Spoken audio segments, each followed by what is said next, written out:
I think this is true because I've heard this and I want to clear this one up with you.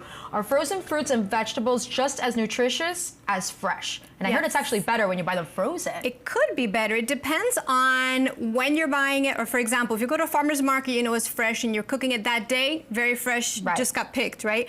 Now, the average person who goes to your grocery store, it could be a few days old when you buy it, and then maybe 2 or 3 days when you make it, so you've lost some nutritional value. Whereas the frozen, and I like this too for convenience because it's washed and cut for you, very easy to make stir fries and healthy meals with those frozen veggies that already come ready-made because they are frozen within minutes or hours of getting picked. So they have a lot of nutritional value. You get a lot of bang for your buck. So that's another thing to consider. And even the frozen fruit you can throw in the blender, make smoothies, or have for a part of your desserts. And you could include more fruits and vegetables that will spoil less, because that's another thing that happens even in my home. You buy all this produce, and then in a few days you don't eat it, and then what does it look like? You end up throwing it out, which is a shame. So that's another way to save money and not have so much food waste. I'm a creature of convenience, and those microwavable bags of vegetables that they have now, there's no excuse.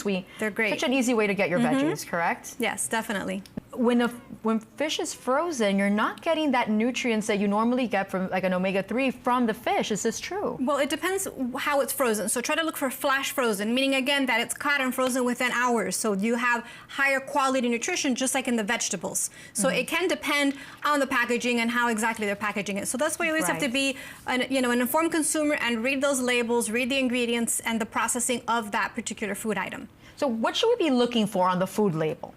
What exactly are the keywords that we need to focus on? The food label, in terms of processing or preservatives, you have to go back to the ingredients list. So that's usually at the bottom or sometimes the side of a package. It's not always next to that nutrition facts panel, but look at the ingredients. What is this food really made of?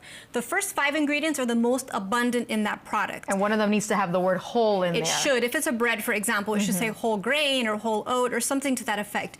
If this is frozen fruit, it should just say strawberries, and that's it. That's all that should really be in that package. Or if it's, let's say, a blend of vegetables, it should just say broccoli, I don't know, peas, whatever's in there, carrots. No FCF, none of that. Exactly.